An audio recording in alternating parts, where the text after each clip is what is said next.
नमस्कार दोस्तों। खबर और मनोरंजन का अड्डा मीडिया पार 24 घंटे ब्रॉडकास्ट में आपका स्वागत है। आज हम एक नए मुद्दे के साथ फिर आपके सामने आए हैं। जी हाँ, हम बात कर रहे हैं महिला सुरक्षा की। बहुत संवेदनशील और अति महत्वपूर्ण मुद्दा है महिलाओं की सुरक्षा। आज जिस तरीके से पश्चिम बंगाल में संदेश खाली का जिक्र हो रहा है, महिलाओं से दुराचार, महिलाओं से अत्याचार, महिलाओं से बलात्कार जैसे मुद्दे सामने आ रहे हैं, ऐसे ही कई मुद्दे अन्य राज्यों में भी होते रहे हैं, लेकिन सरकार ने उस तरफ ध्यान कभी दिया ही नहीं। आज क्योंकि चुनाव सिर पर हैं और महिलाओं की सिंपैथी गेन करने के लिए सरकार के नुमाइंदे या एक राजनीतिक दल, विशेष करके सत्तारूढ़ी दल, इस मुद्दे को भुनाकर पश्चिम बंगाल में मायावती दीदी की लोकप्रियता को कम करने की कोशिश कर रही है।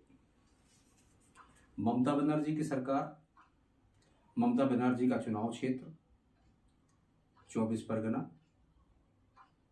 हुबली के नज़दीक संदेश खाली जगह, जहां पर ये घटना बताया जा रहा है। कुछ महिलाएं और कुछ लोग इस घटना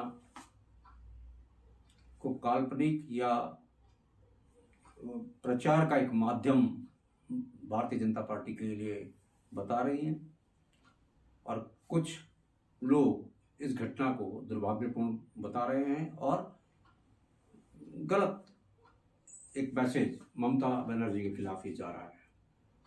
तो दोस्तों, खाली ये पश्चिम बंगाल की बात नहीं है। हम बात आपसे कर रहे हैं सबसे जो मामला सबसे ज़्यादा जिसको कहना चाहिए था महिलाओं से अत्याचार का, वो भाजपा के शासन में कुलदीप सेंगर का नाम सबसे पहले आता है, उत्तर प्रदेश से। हरदोई का मामला है और उसके बाद हम बात करते हैं मणिपुर की। मणिपुर का मामला किसी से छुपा नहीं है, लेकिन केंद्र सरकार की तरफ से महिलाओं की सुरक्षा के लिए या उनकी संवेदना प्रकट करने के लिए माननीय प्रधानमंत्री महोदय या भारतीय जनता पार्टी के किसी भी व्यक्ति ने वहां जाने की जहमत नहीं उठाई। क्या ये सही है कि महिलाएं अलग अलग प्रदेश में अलग अलग हो जाती हैं? क्या मणिपुर की महिलाएं नहीं हैं?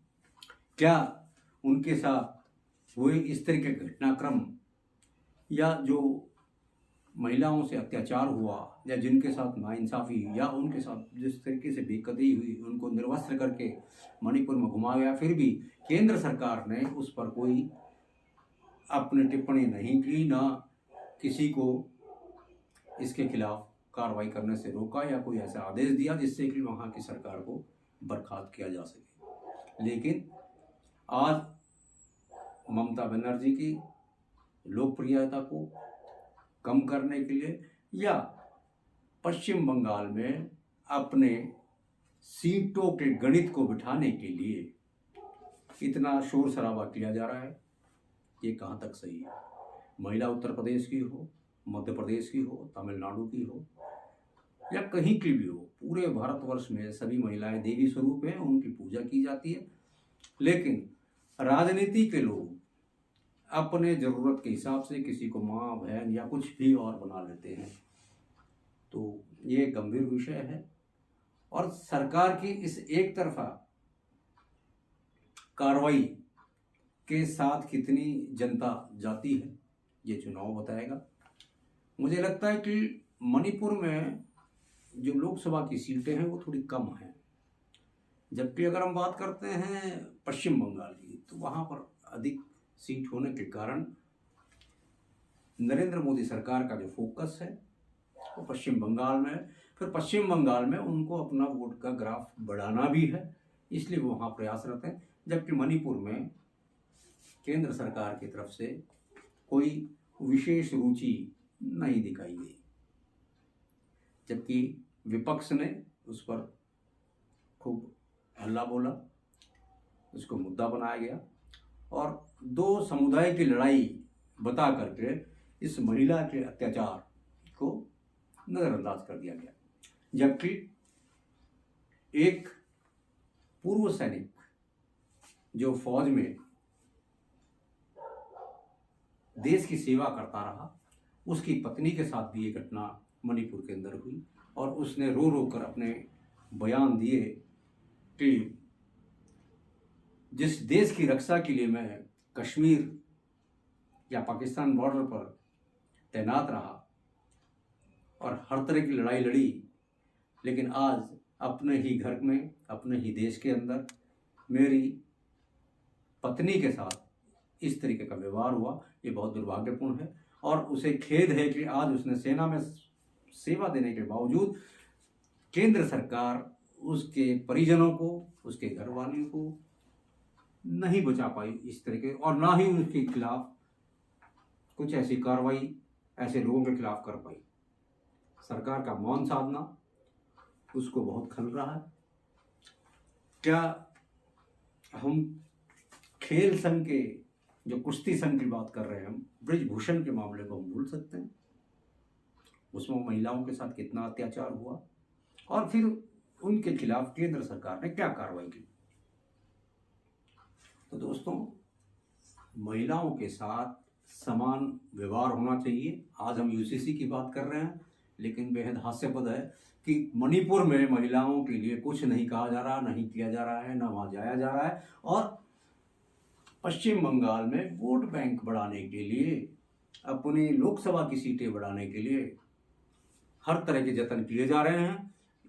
सीबीआई भेजे जा रहे हैं, ईडी भेजे जा रहे हैं, और भी कई तरीके के कई राजनीतिक दल के नेता वहाँ जाने की तैयारी कर रहे हैं, कुछ होके आ चुके हैं। खुद प्रधानमंत्री जी अपने पश्चिम बंगाल की यात्रा में संदेशखाली जा सकते हैं, ऐसा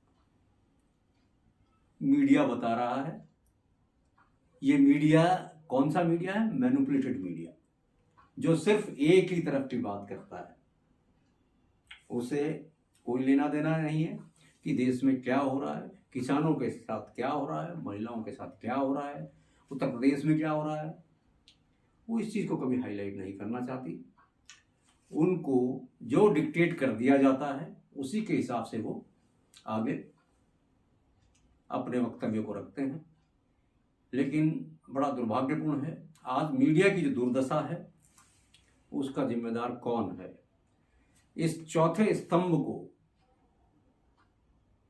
हमारे संविधान के 4 स्तंभ में एक स्तंभ मीडिया जगत को माना गया है, पत्रकारिता को माना गया है, लेकिन आज वो है कहाँ? क्या मीडिया निष्पक्ष है? क्या मीडिया है भी या नहीं है? क्या मीडिया सिर्फ प्रचार, एक व्यक्ति विशेष के लिए, एक पार्टी विशेष के लिए प्रचार का माध्यम मात्र है? तो ये बड़ा गंभीर विषय है। मीडिया के ऊपर पूरी किताब लिखी जा सकती है, और इस तरीके का मीडिया के साथ व्यवहार या मीडिया के राइट्स पर जिस तरीके से कब्जा किया गया है पूंजीपतियों द्वारा, ये दुर्भाग्यपूर्ण। मीडिया में, पत्रकारिता के क्षेत्र में पूंजीपतियों का कोई काम नहीं है। पूंजीपति आज इन्वेस्टमेंट करता है किसी सरकार के ऊपर, किसी जनप्रतिनिधि के ऊपर, और फिर उनसे वसूली करता है उससे 10 गुना ज़्यादा, ताकि वो अगली बार फिर री इन्वेस्टमेंट उस पैसे को राजनीति के क्षेत्र में कर सके और फिर वहाँ से दोबारा लाभ प्राप्त कर सके। लेकिन पत्रकारिता का ऐसा नहीं है। पत्रकारिता इतना गंभीर और इतना संवेदनशील, जिसे कहना चाहिए, ऐसी संस्था होनी चाहिए। जैसे हम सैनिकों की बात करते हैं, जितनी मुस्तैदी से एक फौजी बॉर्डर पर काम करता है, उतनी ही मुस्तैदी से एक पत्रकार भी अपनी जिम्मेदारी का निर्वहन करता है, जो सही पत्रकार है। हम आम पत्रकारों की बात नहीं कर रहे हैं, जो पेड न्यूज़ की बात करते हैं, जो पेड न्यूज़ दिखाते हैं, जो लोगों की भावनाओं से खेलते हैं अपने स्वार्थ के लिए, अपने परिजनों के स्वार्थ के लिए या जो मीडिया में रहकर पत्रकारिता करने की बजाय दलाली करते हैं, हम ऐसे पत्रकारों की बात नहीं कर रहे, हम उन्हें पत्रकार मानते ही नहीं है। वो पत्रकार जगत के लोग ही नहीं हैं।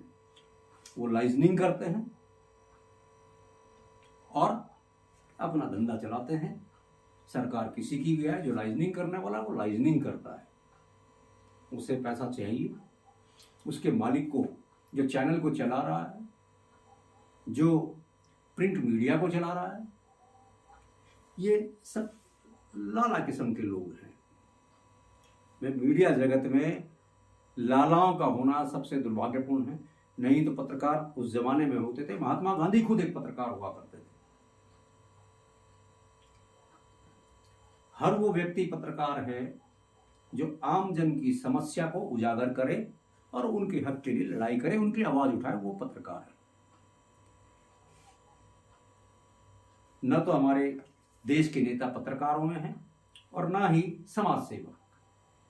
ये भी एक शुद्ध व्यापारी हैं और इन राजनीतिक व्यापारियों के साथ मीडिया जगत का गठजोड़ और साथ में कुछ न्यायिक जगत का गठजोड़ और साथ में कुछ शासन प्रशासन का गठजोड़ भ्रष्टाचार को इस कदर घुमा रहा है, आम आदमी से समझने के काबिल ही नहीं है। आम आदमी से समझ पा ही नहीं रहा कि हो क्या रहा हमारे साथ और क्यों। और जो सही मायने में पत्रकारिता कर रहा है, ना तो उसकी सुनी जा रही है। वो कितना भी बढ़िया समाचार बना ले, कितना भी निष्पक्ष पूर्वक कार्य कर ले, उसके जैसे समाचार को दबा दिया जाएगा, एडिट कर दिया जाएगा, उसके लिखे गए वक्तव्य को हटा दिया जाएगा। तो ये सब मीडिया जगत में हो रहा है। और किसके इशारे पर हो रहा है, क्यों हो रहा है? सब जो है लक्ष्मी जी के पीछे दौड़ रहे हैं। कोई भी मीडिया हो, चाहे हमारा समाज उसमें बर्बाद होता रहे, हमारा देश बर्बाद होता रहे। अब मीडिया के कई सारे डिपार्टमेंट्स हैं। एंटरटेनमेंट भी मीडिया है। हम इवेंट्स की बात करते हैं, वो भी एक मीडिया का पार्ट है। न्यूज़ भी, प्रिंट भी, इलेक्ट्रॉनिक भी। और आज के दौर में जो सबसे बुरा हाल हुआ है वो हुआ है डिजिटल मीडिया से। जी हाँ, हम बात कर रहे हैं पोर्टल की, न्यूज़ पोर्टल।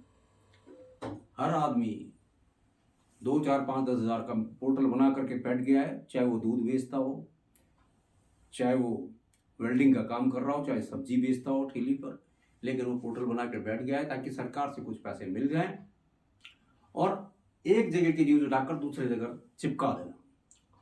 बस यहीं तक सीमित है पत्रकारिता। कितनी ऑथेंटिसिटी है इस पोर्टल न्यूज़ की, वेब न्यूज़ की कितनी ऑथेंटिसिटी है और कितने जिम्मेदार लोग इसको चला रहे हैं और कितनी जिम्मेदारी के साथ चला रहे हैं। आज जो ये पोर्टल मीडिया है, ये ब्लैकमेलिंग से सीधे सीधे संबंधित है। ऐसा नहीं है कि प्रिंट मीडिया में ब्लैकमेलिंग नहीं होती रही है। इलेक्ट्रॉनिक मीडिया में, टीवी चैनल्स में, न्यूज़ चैनल्स में ब्लैकमेलिंग नहीं हुई है। ब्लैकमेलिंग सब जगह होती रही है, हर स्तर पर होती रही है, छोटे स्तर पर भी और बड़े स्तर पर भी। लेकिन जब से पोर्टल मीडिया या वेब मीडिया अस्तित्व में आया है,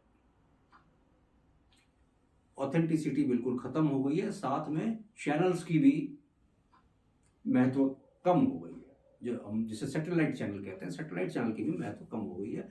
इसके लिए जिम्मेदार कौन है? न तो पोर्टल मीडिया का कोई देखने वाला है, न उसकी किसी प्रकार से उसको चेक किया जा सकता है, ना उसकी एडिटिंग हो पाती है, न न्यूज़ एडिट होकर के लगता है, ना उसकी स्क्रिप्ट पढ़ी जाती है। बस एक जगह से कॉपी किया और दूसरी जगह लगा दिया। मोबाइल में से उन्होंने फ़ोटो बनाई, कुछ भी गलत हो सही हो बस उठा के आगे पोस्ट कर दिया, और जो पोस्ट किया गया फिर उसे आगे फॉरवर्ड करते चले गए। बस ये एक काम डिजिटल मीडिया का है। तो इसमें पॉजिटिव पब्लिसिटी, पॉजिटिव पत्रकारिता, पॉजिटिव मीडिया वो खत्म हो गया है। मुश्किल से चुनिंदे लोग ही मीडिया जगत में सच्चे पत्रकारिता कर रहे हैं, बाकी सब चापलूसी में लगे हैं, अपने चैनल को चला रहे हैं। सरकार से पैसा लेना है तो सरकार के गाने गा रहे हैं, उन्हीं के ढोल बजा रहे हैं। लेकिन जनता के साथ क्या हो रहा है, क्या कितनी सच्चाई दिखाई जा रही है, कितना सच है, आम जन के मुद्दे क्या हैं, उस पर कोई बात नहीं है, उस पर कोई बहस नहीं है। बहस हम दिखा रहे हैं ताकि लोगों का माइंड डाइवर्ट कर सके। आप सैटेलाइट चैनल में देखेंगे 8 चैनल चल रहे हैं, 10 चैनल चल रहे हैं, तो 10 में से 8 चैनल एक ही न्यूज़ दिखा रहे हैं, अलग अलग ढंग से दिखा रहे हैं, अलग अलग समय पे दिखा रहे हैं, और उसी को मैनिपुलेट किया जा रहा है। आप हिंदू मुस्लिम की बात कर रहे हैं, आप मंदिर की बात कर रहे हैं, आप बुर्के की बात कर रहे हैं, आप 370 की बात कर रहे हैं। ठीक है, कुछ कदम बहुत बेहतरीन सरकार ने उठाए हैं, हम 370 की तारीफ करते हैं कि सरकार ने अच्छे कदम उठाए, लेकिन उसके अलावा भी बहुत कुछ है। केंद्र सरकार पैसा दे रही है, वो कितना पहुंच रहा है, कितना लग रहा है, किस तरीके से लग रहा है, इस पर कोई कार्रवाई नहीं हो रही। सड़कों पे गड्ढे आज भी पड़े हैं, सरकार के कब्जे में सड़कें चकाचक हैं, नालियां बन गई हैं, कितने फीट गहरी बनी है, पुरानी नाले तोड़ करके नए नाले को बनाया गया, और तोड़ के पूरा बनाया गया। 1.5 फीट 2 फुट गहरा नाला बनाया गया, पहले 4 फीट 5 फीट होता था। तो इन सब चीज़ों का लाभ क्या है? सरकार ने कागजों में किया कि हमने ये काम किया, हमने बहुत बेहतरीन काम किया, हमने इतना पैसा दिया, इतने लाख करोड़ रुपए हमने फलाने स्टेट गवर्नमेंट को दे दिया, या फलाने क्षेत्र में हमने इसके डेवलपमेंट के लिए काम किया, या टूरिज्म के लिए डेवलपमेंट के लिए काम किया। आज भी टूरिज्म के क्षेत्र में बहुत सारी कमियां हैं, लेकिन ना तो मीडिया ऐसे मुद्दों को दिखाता है। आज हम टूरिज्म की बात कर रहे हैं, आज हम अतिक्रमण की बात कर रहे हैं।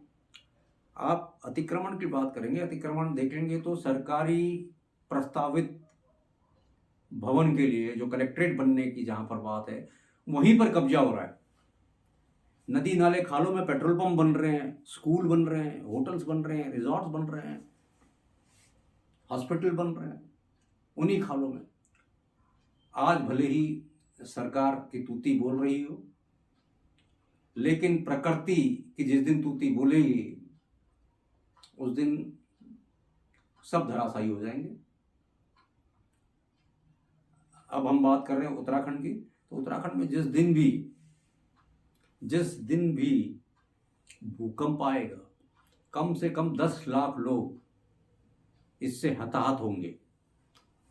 मैं रिपीट कर रहा हूं, कम से कम 10 लाख लोग इससे हताहत होंगे। उसका कारण बेतरतीब निर्माण के साथ साथ में जो शहर को जो बदसूरत बनाया गया कंक्रीट के जंगल से, इसमें सबसे बड़ा योगदान मसूरी देहरादून विकास प्राधिकरण का है। जी, मसूरी देहरादून विकास प्राधिकरण, जिसे हम अब विकास प्राधिकरण तो नहीं मानते और आमजन इसे विनाश प्राधिकरण के रूप में जानते हैं। नदी के बीचों बीच में कॉम्प्लेक्स खड़े कर दिए, विधानसभा के ठीक पीछे। आप ये देखिए कि जो स्वरूप नदी का 1999 में था, जब राज्य गठन के समय जो नदियों का स्वरूप था, जो खाले थे, जो नाले थे, उन सबको पाट करके कहीं पर दुकानें बन गई हैं, कहीं पर कॉम्प्लेक्स बन गए हैं। आप देहरादून में राजपुर रोड अगर निकलते हैं, आप सहजदारा रोड अगर निकलते हैं, आप ओल्ड मसूरी रोड जाते हैं, आप कहीं चले जाइए, सिवाय अतिक्रमण के आपको कुछ नहीं दिखेगा। नदियों का साइज सरकार ने उसे घटा दिया है और वहां झुग्गियां बसा दी, और कई जगह उसमें अतिक्रमण हुए हैं। तो ये हम अपने लिए विनाश की सामग्री इकट्ठा कर रहे हैं। कोई नहीं समझ रहा इस बात को। सरकार को वोट बैंक चाहिए, उन्होंने पट्टे जैसे तैसे दे दिए या जबरदस्ती बसा दिया अपने पावर के हिसाब से। लेकिन भविष्य क्या है इसका? आज रह रहे हैं लोग, उन्होंने मकान बना दिए, उनके लिए बिजली पहुंचा दी, सड़क पहुंचा दी, इन नदियों के बीच में जो बसी कॉलोनियां है। हम बात करते हैं राजीव नगर की, हम बात करते हैं दीपलोक कॉलोनी की। देहरादून जाखन से लेकर के और मसूरी तक सब जगह अतिक्रमण है। कोई जनप्रतिनिधि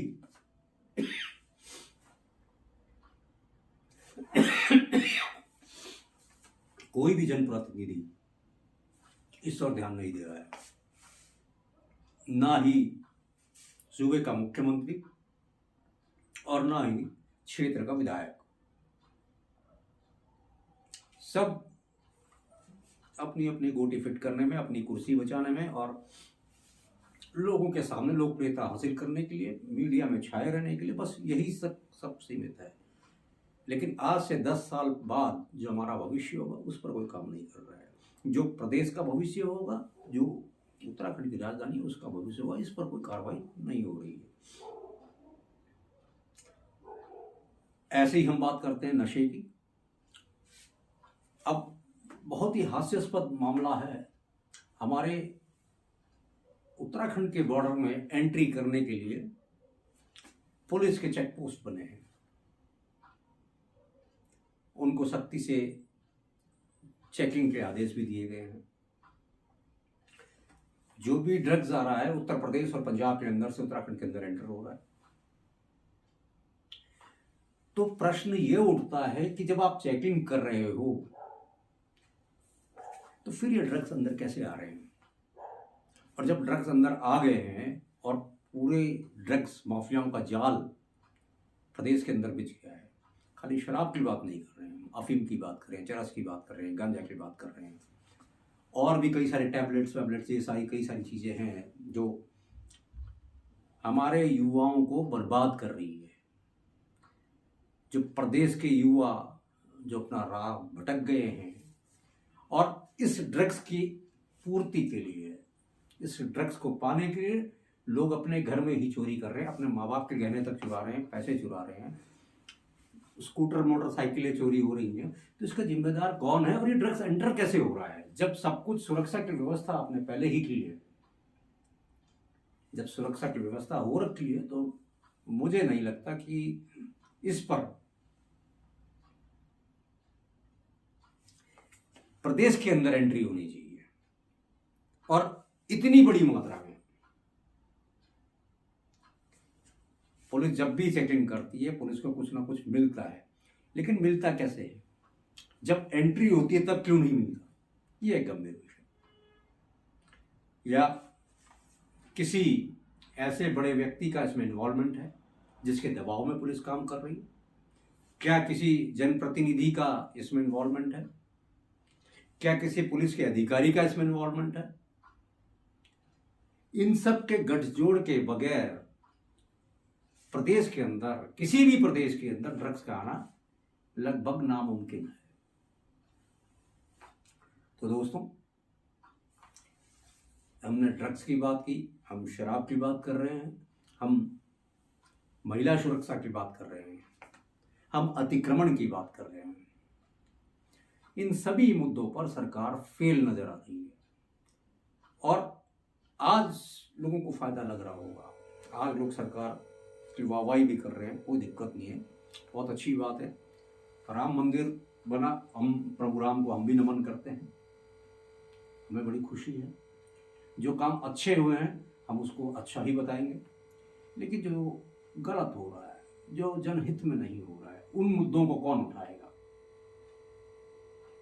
जो बिके हुए मीडिया है वो तो इन मुद्दों को कतई नहीं उठाएंगे। जिनको पैसा मिलता है सिर्फ इसी काम के लिए कि आप इस प्रकार के न्यूज़ बोलिए, लोगों को गुमराह करने वाली न्यूज़ बोलिए, लोगों को ये बताइए कि हमने ये किया है या यहाँ पर इतना बढ़िया काम हो रहा है। अरे जो काम नहीं हो रहा है उसके बारे में कौन बताएगा? तो ये लोकतंत्र का जो पर्व है हमारे सामने बहुत जल्द आने वाला है, बहुत जल्द आचार संहिता लगेगी। इन सब चीजों को विचार करके देशवासियों से अपील है कि अपने अपने क्षेत्रों की समस्या को ध्यान में रखते हुए आप वोट की चोट करें। और खासकर ये जो दल बदल करने वाले नेता हैं, जो अपने स्वार्थ के लिए अपनी पार्टी छोड़ करके दूसरी पार्टी में मिल जाते हैं, तो ऐसे नेताओं को सबक आप सिखाएंगे। अगर बदलाव चाहिए, समाज में बदलाव चाहिए, तो जनता को इस पर जागरूक होना पड़ेगा और कदम उठाना पड़ेगा। गलत के खिलाफ आवाज भी उठाना पड़ेगा। हो सकता है सरकार दबाव में डरा के धमका के कुछ करे, लेकिन आवाज तो फिर भी उठानी पड़ेगी। आज अंग्रेजों के शासन को सब लोग याद करते हैं, अंग्रेजों द्वारा वसूले गए लगान को भी याद करते हैं। तो उसका कारण है इतना लगान, इतने टैक्सेस अंग्रेजों ने भी भारतीयों के ऊपर नहीं थोपे थे जितने की हमारी सरकार अब थोप रही है। ये ऐसा लगता है कि पहले अंग्रेजों ने लूटा, मुगलों ने लूटा, और अब हमारे देश के नेता हमें लूट रहे हैं, हमारे देश के अधिकारी हमें लूट रहे हैं।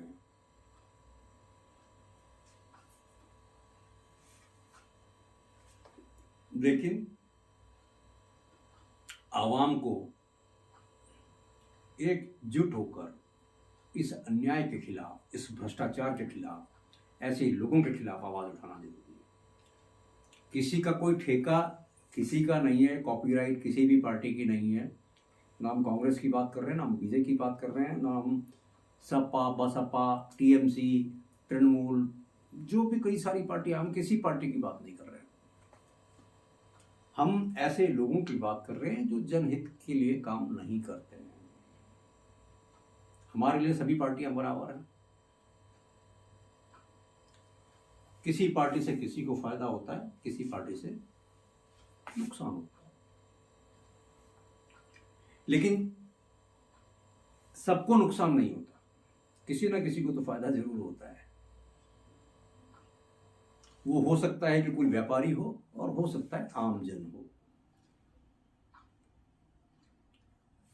इस पर सोच विचार करें और क्या हमारे लिए सही है, क्या हमारे भविष्य के लिए सही है, क्या हमारे बच्चों के लिए सही है, इस पर जरूर विचार करें। और उसके बाद उस वोट की चोट की ताकत आपने दिखानी है और किसी भी सरकार को सीधा सीधा मैसेज आपने देना है कि आप हमको डिक्टेट नहीं कर सकते। जो भी सरकार जनता के हित में काम नहीं करेगी उसे बदल दिया जाएगा। और ये पावर आपके वोट में है, जो आपने आगामी लोकसभा चुनाव में दे करके बताना है। और अगर आपको लगता है कि सरकार बहुत बढ़िया काम कर रही है, महंगाई खत्म हो गई है, बेरोजगारी का नामो निशान मिट गया है, या बेरोजगारी का कोई प्लानिंग आपके पास में है, अब सरकारी नौकरी लगभग खत्म है, अब प्राइवेट में नौकरी मिले, लेकिन किस तरीके, कई सरकारी संस्थाओं में ठेका प्रणाली है, ठेके के माध्यम से नौकरियां दी जाती हैं, एजेंसी नियुक्त होते हैं, एजेंसी कमीशन लेता है। मान लो एक किसी की सैलरी 15,000 रुपये, तो उसमें 2 से 3,000 रुपये वो कमीशन लेते हैं। फिर उसमें पीएफ वीएफ वगैरह कट के, एएसआई कट के उनके हाथ में 10, 11, 12,000 रुपये हाथ में आते हैं।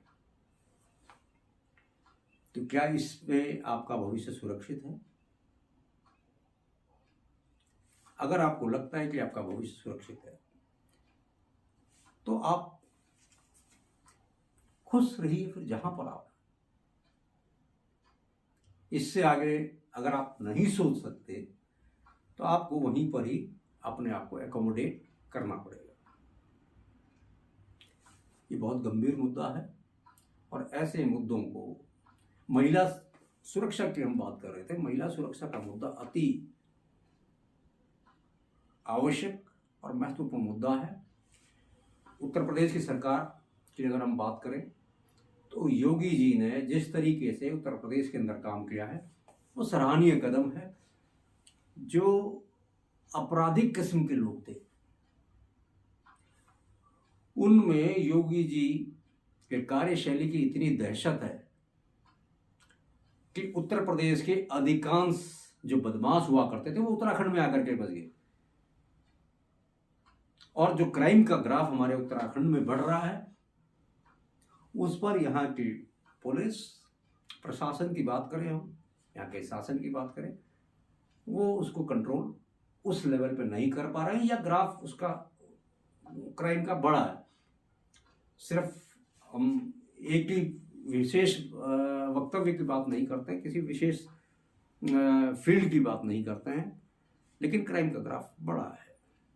तो दोस्तों, अभी यही महत्वपूर्ण मुद्दे महिला सुरक्षा की हम बात कर रहे थे। अगली बार फिर हाजिर होंगे आपके साथ एक नए मुद्दे के साथ। तब तक देखते रहिए खबर और मनोरंजन का अड्डा मीडिया पार्क ब्रॉडकास्ट, 24 घंटे ब्रॉडकास्ट। नमस्कार, जय हिंद।